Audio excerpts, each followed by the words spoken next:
Hey, we back. I'm here talking about Notbot again, because last time we did all of the tanks, and I said I would go through the others as well.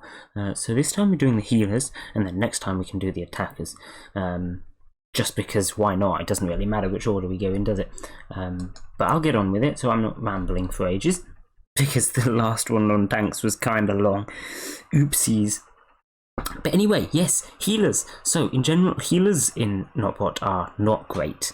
I mean, they're fine, but it's normally better to use an extra tank or an extra attacker. So I wouldn't recommend using them. But some of them are kind of cool, and they are kind of useful, especially when you get them to higher levels and they're healing pretty reasonable amounts. So that's fun. But anyway, yeah, let's start off. So we've got Chloe at the bottom.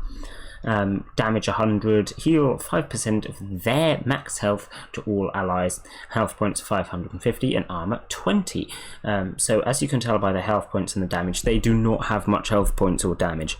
Even if you can compare damage to tanks, obviously tanks shouldn't be doing much damage either because they're not attackers, but they do more than healers. And yeah, healers really don't have too much health points either. Armor, not too bad on Chloe, so that's nice. But the heal, yeah, not much. 5%. If you compare that to some of the skills we looked at last time, like Aiden's, it's actually not much more than that. In fact, it's less than that, but it does apply to all allies, so that's kind of nice. Anyway, we also have the supers. Root Strength, Chloe triples her next two normal heals. So you kind of have to be using Root Strength, I think, if you're going to want to be healing with Chloe, because this 5% is basically nothing. But if you triple that, then that's 15%, and to all allies that makes it 30%. So now it can actually compete with things like Aiden. Which is nice. And then of course that's two normal heals, so that'll happen twice, but then you have to use the skill again, so you know. We have Flower Power as well, which gives the effect Luck, boosts all damage from normal attacks by 15% for 2 rounds, which is not really worth having, to be honest. I'm actually not sure if this affects just Chloe or all normal attacks. It does say all normal attacks here, but it doesn't say all normal attacks from Chloe or all normal attacks from everyone. I'm going to assume it's from everyone. If not, it's an even worse skill. But if you compare this to something like Izumi's Hailstorm, which we'll get to in the next video, it's just not great, so I wouldn't advise using Flower Power. Root Strength is kind of necessary if you want to be healing, but if you're not even planning with healing with Chloe, which is a reasonable thing to do because it's not great, then fair enough. I think your solution in this case is not use Chloe. So, moving on, we have Yawa. Yawa is considerably better. So damage a little bit higher. Health points are really low. I believe Yawa has the lowest health of everyone in the game, so that's fun. But then armor 25, which is not bad. And the heal is 15% of their max health to one ally. So it's pretty much equivalent to Chloe's. It's just all to one ally instead of split among them. But what we have is the skills, which are really nice. Mainly we have Water Spring, which applies Resurrection on a dead ally. They get resurrected with 60% of their HP. No armor, but I mean 60% HP is not bad. And the character has to wait 1 turn until super attacks work, which is also not really a huge problem. But yeah, that resurrection is really helpful. Even if you just think of it as a 60% heal, which it is, obviously, that's way better than the normal heal here, 15%, or in fact any other heal, so that makes it really good. But then also, of course, it's a resurrection, which is better than a heal, because it's bringing someone back that was dead.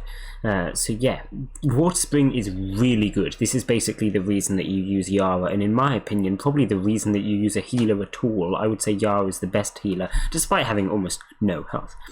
Freeze is also not bad, to be fair. It's not the best ever, but it's not bad. Freeze is an enemy. This enemy deals 20% less normal damage in the first turn, 40% in the second turn, and 60% in the third turn. So the damage decrease is not that big, but it does last 3 turns, which is kind of nice. And obviously, if you use that in an attacker, that could make a reasonable difference.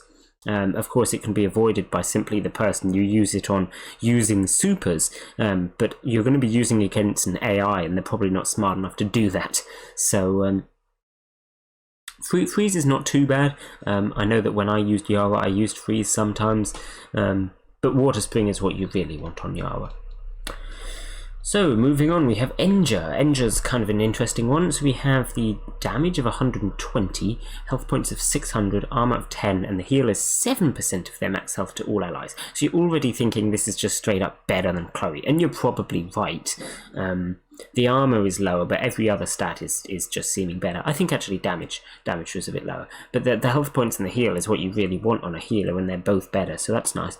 But then we get to Fusion and Splitting, which is just garbage. Convert all normal heals of your team to the opposite for 2 turns. Heal for allies becomes heal for 1, and vice versa.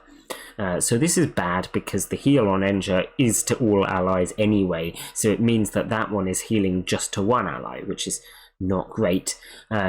Realistically, if you want the best out of Fusion Splitting, you need to be using a second healer, which is just not what you want to be doing. Why would you use 2 healers? That's dumb. So yeah, Fusion and Splitting is basically one of the worst skills in the game. Don't use it. But then we also have Fire Bombs, which is actually not bad. There is a Fire Bomb which deals increasing damage from 20% of her normal damage in the first turn to 30% in the second and 40% in the third to 2 enemies.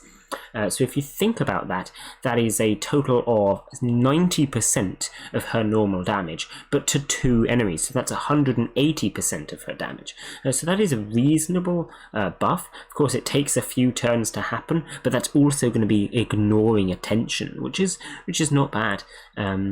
Her damage, of course, is going to be pretty low, so it's not a great skill, but it's certainly better than nothing. If you do want to use Enger, Fire Bombs is probably what you want to go for, but I would advise not using Enger. Just not a great character there. Then we have Mika. Mika is kind of annoying to go up against because the chances are you're using Burlian, and Gust is going to remove the golems, which is annoying. Because it means that the golems are actually counted as negative effects and positive effects, which is counterintuitive. But anyway, let's talk about the stats. So we've got damage of 130, which is again pretty bad, but it is a healer, so heal 15% of heal points to all allies. So this is suddenly considerably better than all the other healers that we've seen so far. 3 times the healer, in fact, of most of the other healers that we've seen. Then we also have heal points, though. So it says 15% of heal points, not 15% of max health. So in order to actually get the percentage to the same amount, you need to have as many heal points as you have maxed max health points. So you start with 540 heal points, which is actually more than your health points. So your heal percentage is even better than 3 times that amount. However, I'm not sure how much your heal points go up per level, if it scales the same as health or not. That's kind of an interesting one. But yeah, heals are now based on this amount instead of max HP of a character. So that's fun. It does appear like this only affects Mika at the moment, which is kind of weird. But yeah, there you go. Anyway, health points 450, which is pretty bad, and armor 15. So overall, some pretty weird stats, but the heal does seem considerably better than the other heals that we've seen so far, so that's fun. Now, I mentioned Gust briefly already, but it cancels all negative effects on allies, which is not great. Tsunami, Izumi's equivalent, is generally better, but they are pretty much the same thing, especially when, like I say, things like golems count as a negative effect and a positive effect, because why not? So yeah, Gust is alright. If you are using Mika, you probably want to use Gust. And then second super is Cloud, which is also pretty good. Lifts an ally onto a cloud. That ally cannot be attacked the next turn, but loses 50 HP and cannot attack. Afterwards, the ally has a 50% chance to dodge normal attacks for 2 turns. So this is kind of like a reverse attention. Cannot be attacked. Losing 50 HP is pretty trivial. Once you reach a higher level, 50 HP is going to do absolutely nothing. It means they can't attack, but I'm not sure if you can use it on someone that has already attacked to get around that. I wouldn't be surprised. I've not tried that, so feel free to try it if you do want to use Mika. That could be a nice way to get around the downside there. But yeah, there you go. And then they have a 50% to dodge normal attacks.